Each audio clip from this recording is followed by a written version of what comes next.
I was the first hire. Yeah. How did that go? What was It's actually a real funny situation. Shit. I was going to go work at Uchi, and Peter Yankee told Chris, and literally, I met Chris and Peter at a bar at like fucking 2 o'clock in the morning. And Chris offered me the job and said, come down the next day and take, it was still in construction, all kind of stuff. Come down, take a look at it. And, um, and I did. And ended up taking it. Yeah, no fucking resume, no nothing. Just like, you want the job? I was like, all right. Chris came to me and told me what he needed. And I said, fuck it, why not?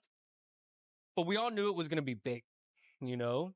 And I remember a couple months before we opened up, I was in Atlanta, in the Atlanta airport, and LaShane calls me and was like, this was 2012. And he's like, go grab a fucking Time magazine. I was like, for what? He's like, go grab a Time magazine. And so Time magazine was playing off the Aztec calendar ending in 2012, and it had a timeline of what you needed to do before the world ended in 2012. And on that fucking timeline, it said, go eat at Rockstar Chef Chris Shepard's restaurant, Underbelly in Houston, Texas. I almost fucking threw up all over the magazine. And after that, we all knew it was on. And that's when we started to put together that team. And that team, that opening team, you know that opening team. It was ridiculous. Okay, I'm JD Woodward. Everybody calls me Nuge. That's a moniker that's stuck for quite a while. Right now I'm heading up the kitchen at Blue Rooster Irish Pub and Grill. It's out here in the sticks, Highway 6 and 290. So you were probably like the third kitchen hire. I think it was Ryan, Lyle, and me. I think that's it. I mean, it was the place that everybody wanted to get hired. You know, I couldn't believe it when I got hired. I was like, holy shit. I mean, because we only hired, 4 line cooks? I think Patrick came on after we opened for lunch, and then he was on not too long after that. He took over that grill station, because it was Lyle on the grill station before. Had to use the long tongs. It was fun, because it was me and him. We were sitting there right next to each other. It's like, what the fuck are we doing? Like, I don't know. Hi, I'm Patrick Feegis. I work at Feegis Barbecue. I own it. You could say it owns me. I started Underbelly. I was working at Brennan's at the time. Went and had beers at Hey Merchant, this really awesome craft beer bar with an awesome food menu. And Chris came out and saw me and said hi and offered a tour. It sounded amazing. You know, an actual butcher shop, that's pretty cool. The charcuterie room, just only local stuff, produce, proteins, only whole animals. It sounded awesome. I went home, couldn't stop thinking about it. Woke up the next day, decided I had to work there. So I came back the next day and sat at the bar and waited for Chris to come out and flagged him down and talked to him. And I'm pretty sure I got the last position that was open in the kitchen. My name is Erin Smith, and I co-own Feegis Barbecue with my husband, Patrick Feegis. I did the food menu for Blacksmith, which is a coffee shop across the street, and I spent a lot of time in the butcher shop doing all of my R&D and menu development, and I really got to know all the guys and realized really quick just how special of a place it is and what an incredible group of people were there. After Blacksmith opened, I was asked to be the culinary director for the whole company and oversaw different aspects of many of the concepts. My name is Chris Bednors. I put my application in. I met Erin, and she came out of the kitchen and she was like, thanks for applying. I really just don't think we have a position right now. And that was it. Got a call an hour later from Erin being like, oh, hey, by the way, someone just decided that they don't want to work here anymore. Can you come in tomorrow? And that's how my journey started with the group at 1100. I started as an AM prep person for Hey Merchant. And when it came time for my shift to be over, dinner was just beginning. And I can remember our kitchens shared a flappy double door. Hey Merchant's on one side, Underbelly's on the other side. I would look through the clear part of the double doors into Underbelly and be like, how can I do that one day? My name is Caitlin Steets. I worked at Underbelly back in, I think it was 2013 and 14. Basically, I started there because I did my externship at a culinary school there. So that was a really impressionable experience. And after graduation, went back for a little less than a year after that. I did not know what I was getting myself into, for sure. Definitely, we were all very, young and excited about food, and being in the kitchen during that time and working on the line with people that also felt that same way. We were just so excited every day to do something new. And that's exactly what we did. We did something new every single day. My name is Nicolas Vera. I'm the executive chef of Emma and Papalo, and I'm from Veracruz, Mexico.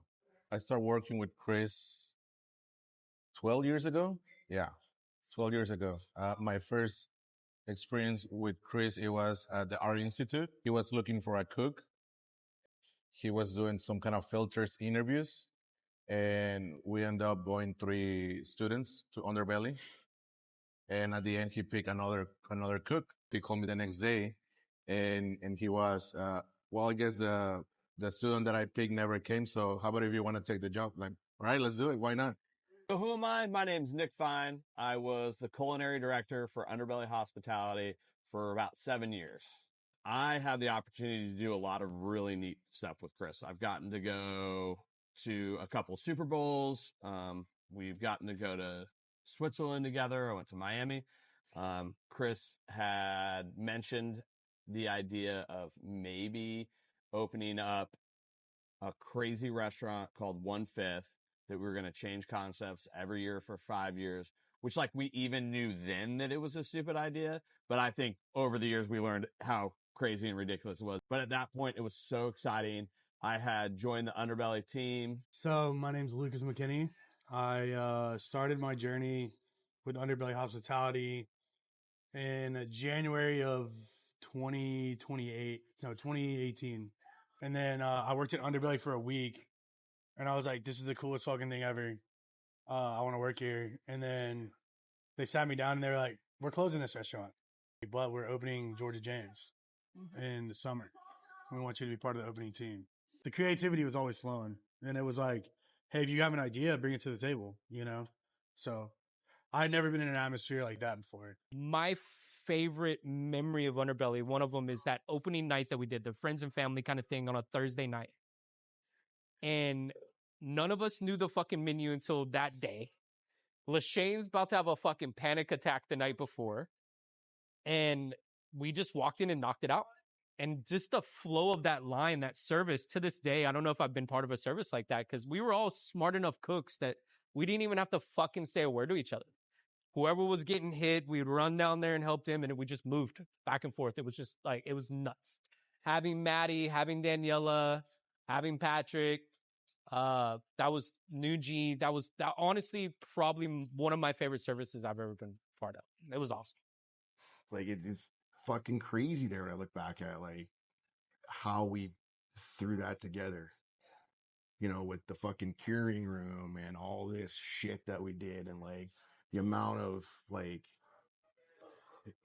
produce and food that went through that place, and what we did with it, I think was, pretty cool and pretty amazing for all of us being young cooks at the time. Like writing a whole new menu on Saturday afternoon after Chris went to the fucking farmer's market, and I show up at noon and there's 8 million things sitting there on the line that we have to figure out how to move.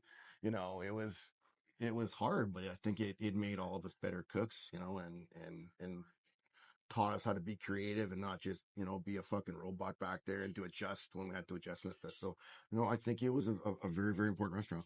When our very first, it was a media lunch or dinner. It's a media event. And we set up the line. We hadn't picked up any of these dishes yet, not a single one.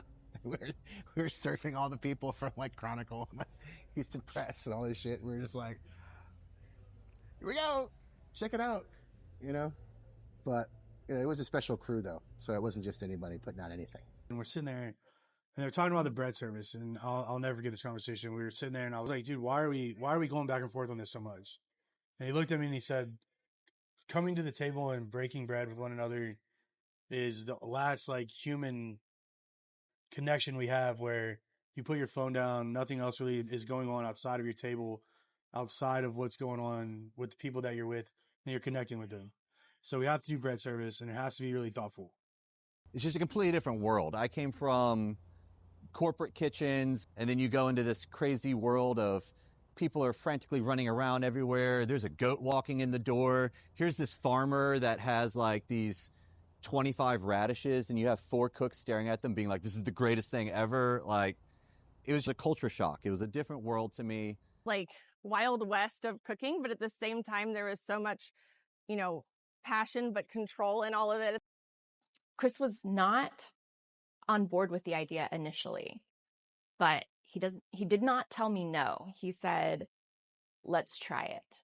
I think it sounds disgusting, but let's try it. Made a batch of the wings. We ate them together. He just looked up at me with this huge smile. Henceforth came the PB&J wings. You can still get them today. They are available at Fugis Barbecue. Shotgunning beers with celebrities is pretty cool. I beat Michael Phelps in a race. I don't know if he knew we were racing, but I beat him.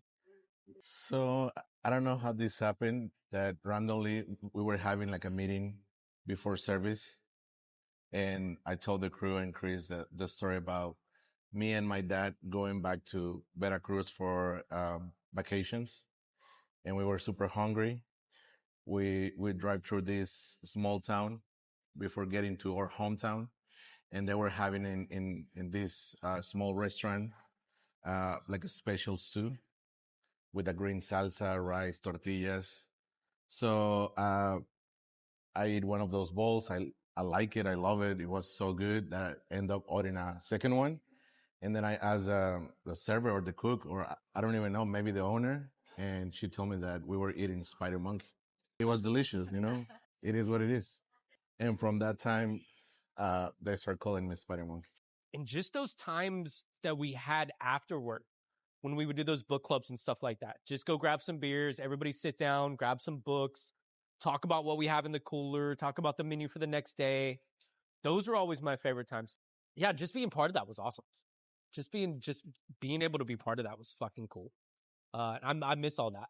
I don't think there's another restaurant in this fucking city that has produced more chefs that have gone on and done their own thing on their own. Not, well, you're going to see a bunch of us there, right? But if you look at it, it's crazy. There's not a lot of places that, that your boss would promote everybody like that and kind of give you your own deal and say, hey, so I think the restaurant's important. What Chris did for all of us is important.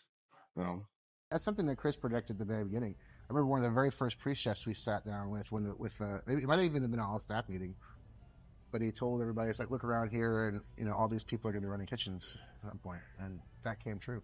So it's really awesome.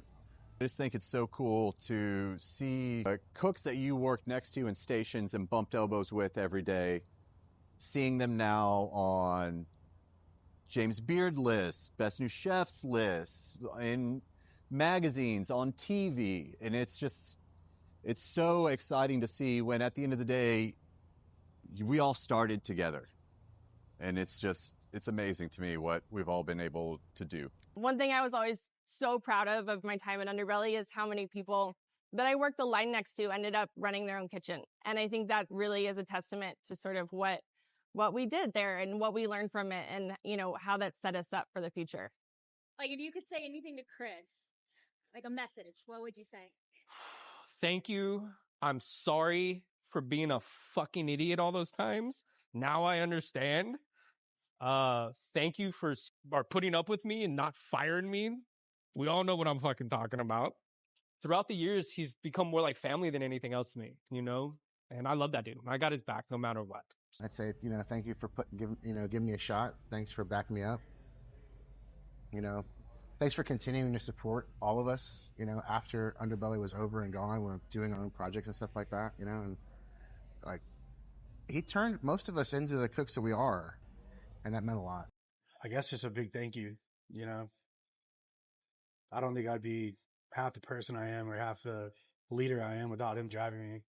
I could say one thing to Chris, it would be thanks for pushing this city, this industry, our generation of cooks and chefs to think outside these four walls. Thank you, big guy. I love you, man. I mean, everything that we've gotten to do has been amazing, right? Like, I think that the opportunities and the friendships and everything that Underbelly has given to all of us is way more than a restaurant. Well, I guess I want to say to him, thank you for believing in me since the first day. The first phase of Underbelly, for me, it was tough because my dad got sick. So I got to go back to Mexico, and I told him about it, and I was crying and crying. And on my second phase of Underbelly, he told me, you got to come back. You got to be part of this family.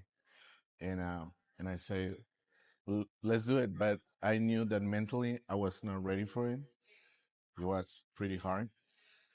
And I end up leaving feeling like I was not accomplishing what he was looking for, and it was tough. But I always knew that he was there, believing on what I was doing and the type of person that I was, and he was like like a father. Yeah. Thank you for everything you've done and continue to do to support us. Thank you for introducing me to my husband. And I want you to know tonight is all about you, celebrating you and all that you've done for the chefs in this room, the people at these tables, and really just everybody in this community. So I hope that you feel all of our love tonight. Love you, big guy.